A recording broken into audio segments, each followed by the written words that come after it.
Le damos la bienvenida en un día que es tan histórico para México como para ella misma,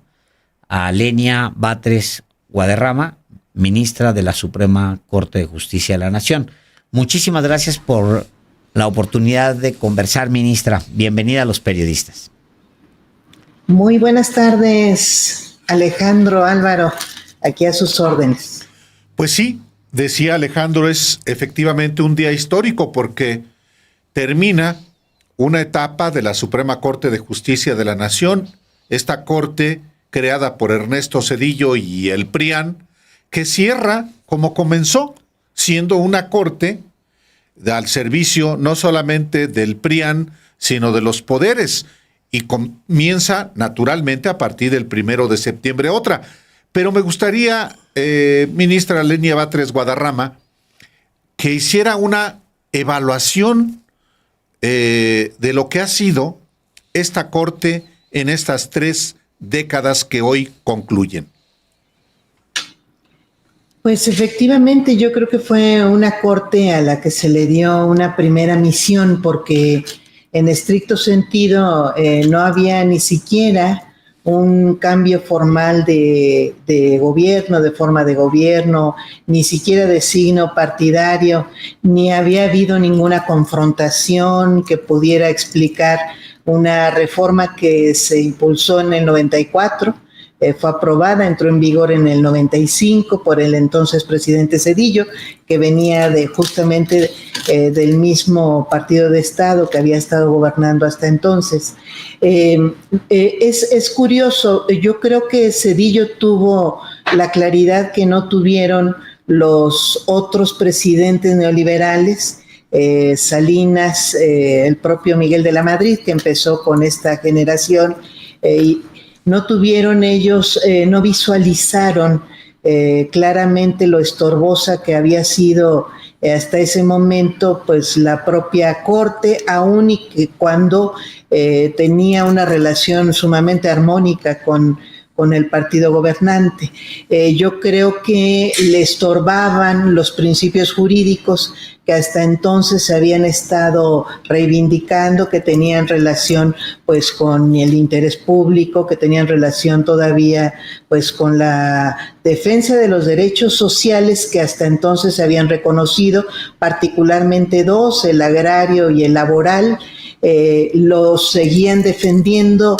los propios ministros de entonces y por supuesto pues algo que iba a tener pues una particularidad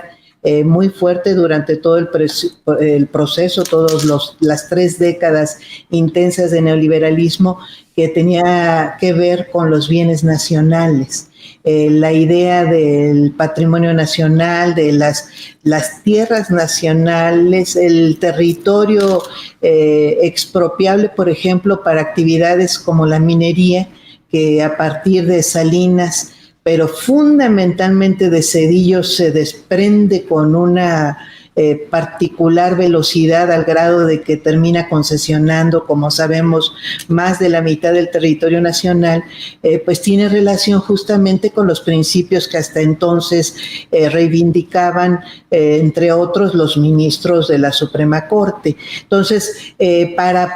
digamos que darle velocidad al proceso neoliberal, Zedillo tiene esa claridad de que hay que quitar todo estorbo y le estorba esa corte que tenía reminiscencias de nacionalismo y de derecho social y impulsa pues a su propia corte, con un costo además altísimo, porque nosotros tenemos hasta la fecha cerca de 50 personas que reciben pensiones derivadas pues de las cortes antiguas, y la más fuerte pues es esta generación de ministros que salieron con la sustitución de la corte antes de 1994. Entonces entra Zedillo con una velocidad fuertísima. No hay un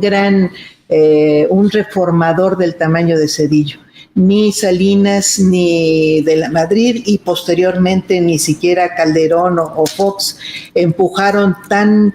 fuertemente el proceso neoliberal. Entonces, Zedillo viene y sin ningún tipo de cortapisas, no tenía él, no venía de haber tenido ninguna raíz en ningún proceso político propiamente dicho, no venía de los famosos sectores del PRI, no tenía esos compromisos, era un tecnócrata llano, que tenía una claridad meridiana, que su función era empujar lo más posible el proceso neoliberal y lo hizo. Él crea la nueva clase política absolutamente tecnocrática, rapaz, que no tiene miramiento humanístico alguno y pues echa a la calle a millones de mexicanos que se quedan sin empleo, que se quedan sin pensiones, que se quedan sin reminiscencias del bienestar social que hasta entonces todavía existía en un estado que había sido bastante corporativo, pero que finalmente había seguido manteniendo nociones de justicia social. Creo que esta Corte cumplió esa función hasta su último día. Estos ministros hasta ahorita, bueno, lo que hicimos el día de hoy fue garantizar que se queden, bueno, hicieron los ministros votando 2 acciones de inconstitucionalidad, fue garantizar que se quede el Poder Judicial nombrado por los gobernadores panistas del estado de Yucatán y se perpetúe prácticamente hasta el 2042. Que pues eso es totalmente inconstitucional, pero así lo votaron los ministros el día de hoy. Entonces tuvieron pues hasta esa, pues fue el último y único juicio que realmente se votó el día de hoy, pues fue estas 2 acciones de inconstitucionalidad que se votan en un solo acto, en una sola votación y que pues validan esa reforma judicial, que por cierto pues es una de las reformas judiciales que se aprobaron en estados que contravienen completamente la reforma constitucional general, pero que tienen estas cosas muy graves porque pues van en contra del proceso democrático que se quiso impulsar. Hay otras, no es la única, pero esta fue la más grave porque se inventó esta normativa que busca garantizar el dominio de político de quienes ya se fueron del gobierno del estado, garantizarlo desde el propio Poder Judicial. Hay la idea siempre de que el gran neoliberal es Carlos Salinas, sí lo fue, es un neoliberal, pues es uno de los padres del neoliberalismo mexicano. Pero Ernesto Zedillo, a diferencia de Carlos Salinas de Gortari, siempre ha sido tratado por las élites pues como el gran reformador, el gran demócrata, el hombre que defendió de principio a fin la Constitución y luego lo trajeron recientemente pues a que hiciera una defensa de todo eso, incluyendo su honor que está bastante abollado. Pero efectivamente es esa corte que se vuelve ya en una herramienta deliberada del neoliberalismo. ¿Cómo puede una corte, ministra, servirle a una política económica y política como el neoliberalismo? ¿De qué manera se utiliza una corte para esto, para apuntalar al neoliberalismo? Pues sobre todo, bueno, aquí el propio Zedillo, a través de esa misma reforma, inventa 2 juicios nuevos que en México no existían. Uno es la controversia constitucional, otra es la acción de inconstitucionalidad. Nosotros teníamos solamente un medio de control constitucional, que era el juicio de amparo. Mucho tiempo se pidió que a través de las sentencias de juicio de amparo se pudieran tener efectos generales, justamente porque no existía ninguna otra figura que lo previera. Lo que termina haciéndose es que en el juicio de amparo se van incrementando esos efectos generales en algunos supuestos, pero pues se crean estos dos grandes juicios que justamente pues han sido utilizados para eso de manera muy importante. Al principio de su creación, pues se tardó un poquito en ser utilizado. Los ministros mismos tenían mucha consideración para el poder legislativo,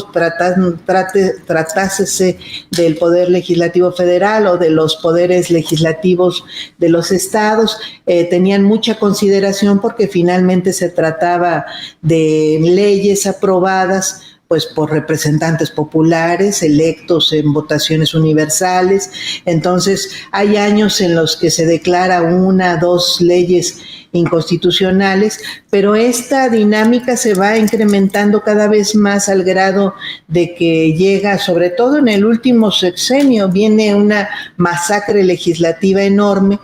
porque justamente se utiliza el Poder Judicial para intentar que no cambie nada. Entonces, cada intento de los congresos locales para generar o reconocer derechos sociales o para disminuir el poder de sus tecnocracias locales, no se diga de la tecnocracia federal, cuando se presentaron varias reformas para tratar de disminuir el poder de órganos que no habían sido electos, pero que tenían pues en sus manos, entre otras, la posibilidad de otorgar concesiones en telecomunicaciones o de tener la última palabra en competencia económica, o bueno, está este organismo de transparencia que podía ocultar, porque más que garantizar la transparencia en todos los casos, que sí podríamos pensar que la llegó a garantizar en algunos, pues sobre todo garantizó ocultar alguna información clave, incluso hasta pues más de una década. Entonces tenemos estos organismos muy poderosos que fue parte justamente del diseño institucional que siguió el neoliberalismo. Es más, hasta crearon una corriente de gestión pública que le llamaron nueva gerencia pública, que fueron dogmas, fue parte del dogma neoliberal y lo vinieron aplicando país por país. En México se traslada y hasta crean el nuevo derecho administrativo, que lo que buscaba pues era generar estos órganos alternos que tuvieran mucho poder, que no estuvieran sujetos al voto popular y que además, además de que pasaban por supuestamente neutros, en México los llamamos organismos autónomos. La autonomía se le aplica y se le acomoda a este tipo de organismos que buscaban o que pretendían ser técnicos, pero además de otorgarles este enorme poder, pues se van facilitando que los particulares ejerzan algunas facultades del Estado. Crean estas formas de administración mixta, público-privada, y se le trasladan facultades pues muy importantes que eran parte de servicios públicos por medio de concesiones. Es más, se reforma el artículo 136 constitucional, el artículo 134, y se señala en estos artículos que el gobierno está obligado a concesionar todos los servicios. Afortunadamente hay mucha pugna por mantener parte de las facultades del Estado dentro de las autoridades electas y no termina de ejercerse, pero la pretensión neoliberal era esa, trasladarle como forma de negocios a particulares el otorgamiento de la atención médica, la impartición de educación, era recabar impuestos y luego pues distribuirlos a través de particulares y no de servicios públicos otorgados por los gobiernos municipales, estatales o federal. Y bueno, pues ahí tenemos la gran privatización de el IMSS, del ISSSTE, de Infonavit, y de otros organismos que justamente pues lo que crearon fue digamos que eran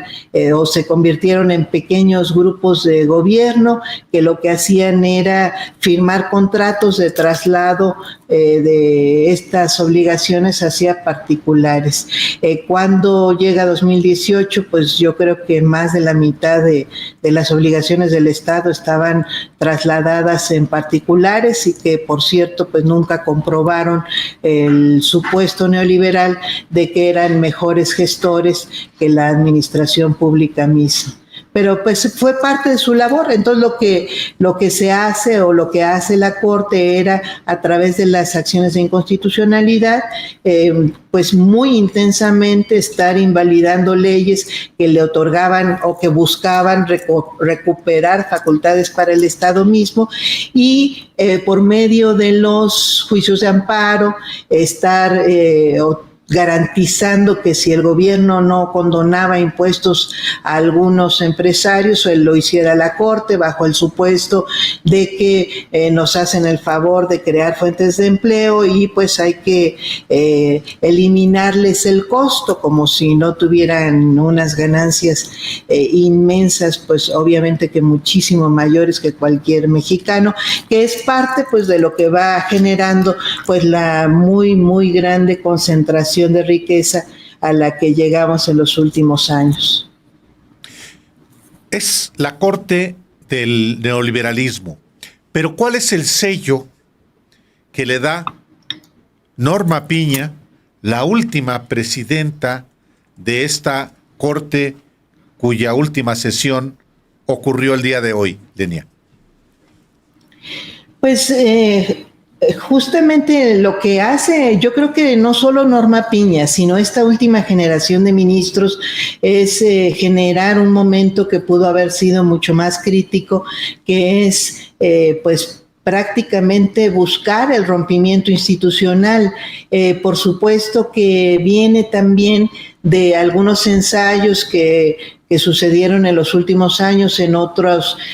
países que tuvieron también procesos democráticos muy fuertes y justamente para garantizar que no hubiera estas reivindicaciones de las facultades del Estado y mantener las contrarreformas que hubieron en todas estas décadas, mantenerlas vigentes, entre otras, bueno, las últimas que fueron muy importantes, que fueron en materia energética, que fueron las que más trabajo les costaron a los últimos presidentes neoliberales sacar adelante. Bueno, lo intenta Calderón, bueno, lo intenta Fox, lo intenta Calderón y lo termina, la termina sacando adelante Peña Nieto y bueno, pues buscaban garantizarlas y de hecho, pues parte de eso es lo que genera pues un primer gran rompimiento que es a partir de la reforma energética, se aprueba una nueva ley de la industria eléctrica y se busca invalidarla, la invalidan, la congelan, se busca una reforma constitucional sobre el tema y bueno, pues no sale en el Congreso de la Unión. Y entonces, pues bueno, ya termina saliendo pues en el último año de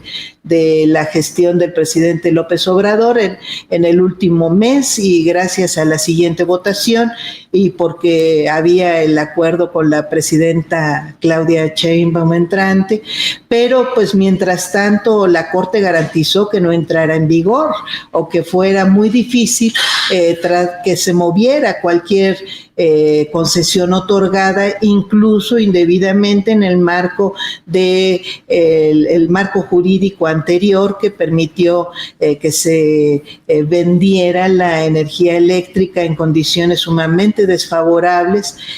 para el Estado mexicano, que se otorgaran concesiones a extranjeras, bueno, contratos le llamaban, y que pues terminara siendo tan poco favorable para los intereses nacionales que llegó un momento en el que la empresa estatal, a pesar de tener todas las condiciones de operación, la Comisión Federal de Electricidad, pues estuviera incluso en riesgo de irse hacia un declive muy serio, porque estaban ya otorgándose o permitiéndose que particulares pues estuvieran produciendo muchísima más energía con costos muy altos, pues ya para el pueblo mexicano. Entonces, ¿qué ocasionó? Pues ocasionó un rompimiento que primero fue matizado, fue evitado por un primer ministro presidente que toca en los últimos años, que es el presidente Saldívar, el ministro Saldívar, y después cuando entra Norma Piña, bueno, ya se descara este rompimiento, que es ella más la mayoría de los ministros en la Corte, que llegan a ser sumamente hostiles, y bueno, pues yo les digo que cometieron una masacre legislativa, pues incrementan 600% el número de leyes invalidadas en los últimos años, y bueno, estatales y federales, pues empezando por estas muy importantes para el nuevo gobierno, que era la de la Guardia Nacional, la de la industria eléctrica, una reforma electoral, pues van generando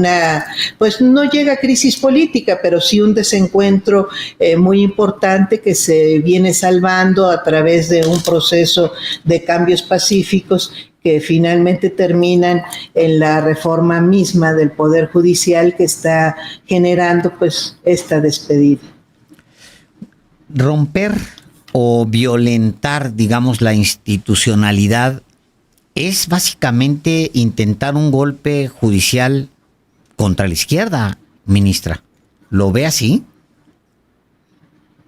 Romper la institucionalidad en cualquier caso, en este caso. En el caso de la Corte de Norma Piña, porque fue tan agresiva, digamos, la resistencia, lo que usted llama, pues, romper claro, la institucionalidad, que podría considerarse, pues, un golpe judicial, pues, el último estertor, pues, del conservadurismo contra la izquierda. Sí, yo creo que hubo varios momentos muy peligrosos. Uno, por supuesto, busca descalificar al presidente electo y en ejercicio, en funciones, a través de estos signos de desprecio pues institucional que nunca antes vistos, un maltrato y una relación absolutamente innecesaria en un primer momento, y por supuesto pues después ya estar tomando estas resoluciones a todas luces inconstitucionales. Bueno, llegamos a un momento incluso totalmente fuera de serie en la lógica misma del Poder Judicial mexicano, que fue pues este momento que se da el 5 de noviembre del año pasado, cuando discutimos pues algo inédito que nunca en la doctrina jurídica mexicana pudo haberse concebido, que era que la Corte discutiera si una reforma constitucional era constitucional. Esto lo tuvimos resuelto, y creo que afortunadamente lo seguimos teniendo resuelto. No puede la Corte exceder el marco constitucional, y por lo tanto no puede ser más que garante de que la legalidad se encuentre conforme a la constitucionalidad, pero no puede inventarse la Constitución esté conforme a la Constitución, porque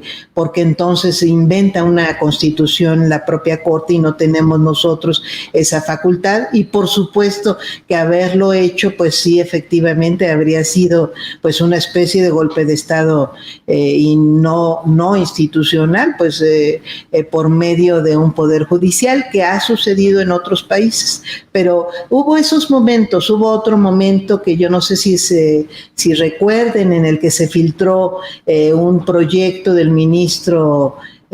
Aguilar, del ministro Luis María Aguilar, que ya estaba proponiendo la destitución del presidente.